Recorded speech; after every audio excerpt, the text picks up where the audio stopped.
There's a Who phone would be call calling coming during in. the meeting? I don't know. Let me grab it. Hello? Hello? Oh, good timing. I was just talking about the directory. You're calling because you're confused about the links between the directory and Ubora? And you're a bit tired of new reporting requirements being sent to you from Atlanta? Well, I don't blame you. Last time I was in a country office, I was overwhelmed looking at all the deadlines that you all have to juggle. Let me see if I can help explain. I'll talk to my team and give you a call back. Someone's a bit confused about the links between the directory and Ubora. Yeah, can you help them out? I'll try. Let me explain. Right now, we really need to get a full picture of our program and project portfolio at CARE.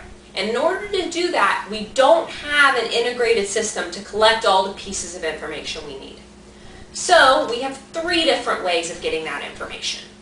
One is through Scala. We get financial information about our programs and our projects.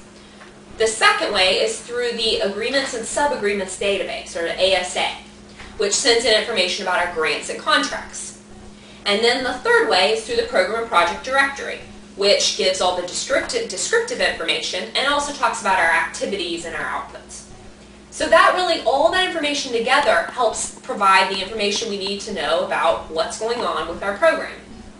Now, it's a little bit confusing because there's 3 different ways of sending in data through those 3 different systems.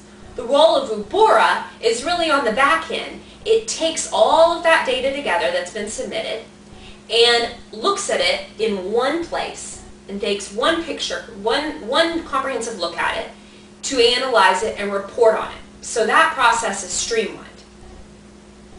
And the thing that I think is a little bit confusing is whether or not the directory is part of Ubora or not. Right.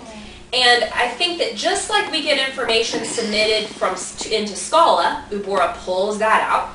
Same thing with the directory. Information submitted into the directory, Ubora pulls that out, and then it's incorporated into all of the rest of our information. That makes sense. So I do think that as you're entering your information into the directory throughout the year, know that it is going into Ubora. So I hope that that helps clarify the links between the directory and Ubora. Yeah, thanks. Sure. I do want to just summarize real quickly that the PQUAT is filled in by the country office and is submitted through Ubora twice a year, 15 January, 15 July, depending on the quarter that it was applied. And the directory information is entered ongoing throughout the year, updating existing programs and projects and entering new information as they come in. And on September 1st, that's the key date when the ACD of Program Quality is responsible for looking over that information, making sure it's all correct and up to date, so that then we can take it out after that date and use it for analysis and reporting. Is that what they're calling the certification process? Yes, that's the certification process. So that is September 1st, not July 10th anymore. We heard from feedback that there's a lot going on in July. So we changed the date to say September 1st, and that's when that sign-off, that review by the ACD Program Quality happens. So that's it for programming. Great. You know, it's exciting that we're going to be able to include more programming information this year. Yeah. So I guess we talked about programming and we talked about resources. I want to talk about program support. And probably the biggest change to program support this year is we'll be adding the program support assessment from it. And this is a relatively new tool. The Deputy Regional Directors Program Support have designed it over the past year, and they implemented it at the end of FY10. And this tool, it evaluates country offices twice a year in key areas of program support that are really considered critical to ensuring good internal control and compliance with CARE procedures and major donors' rules and regulations. The Program Support Assessment Tool looks at several different areas. It's got procurement, property management, vehicle management, human resources, and then there's another grouping called Other, which includes IT, legal, lease, facility management, and telephone usage. The DRD program supports will complete this tool based on assessments they conduct in country offices. The assessments are going to include CO visits, discussion with relevant staff, and a review of some other information they'll be asking for. Wow, Jeff, that's similar to the way Ubora includes the finance benchmark information. Yeah, that's right. So we're going to capture the high-level rating from the program support assessment tool, just as we do with the finance benchmark tool. Isn't there one more program support indicator? Yes, there is. What is that? The safety and That's security right. Yeah. Tool. And you've been working with that team. I have. I'm actually very excited.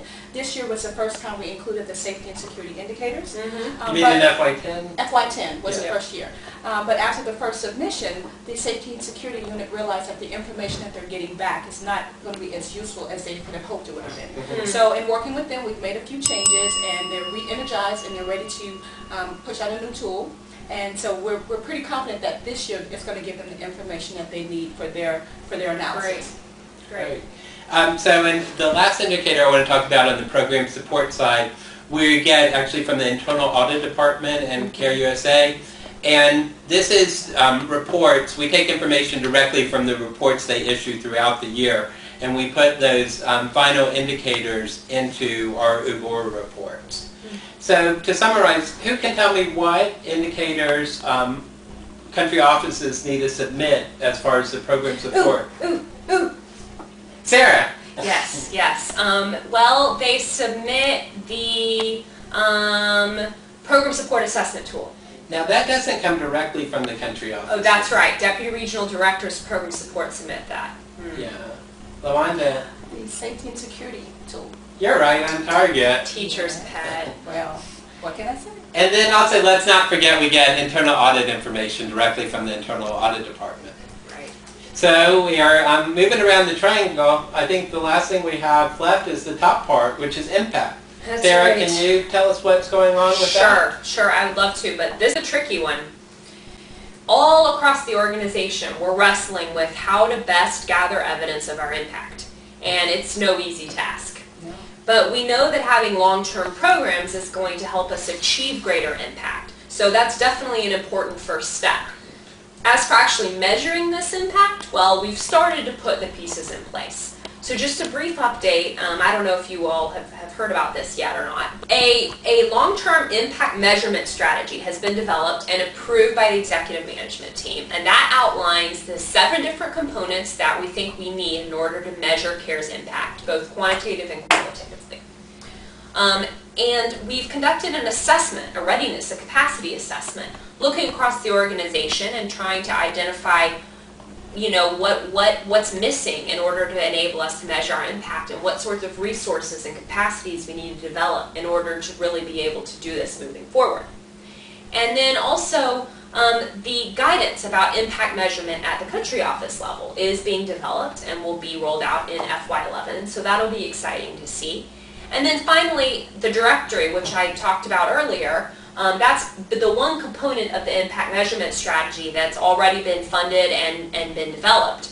Although it's not collecting outcome and impact data yet, hopefully over the next year or two it will start to be able to include impact indicators, and these will be global impact indicators based on the Millennium Development Goals, and those indicators are under development right now. Okay.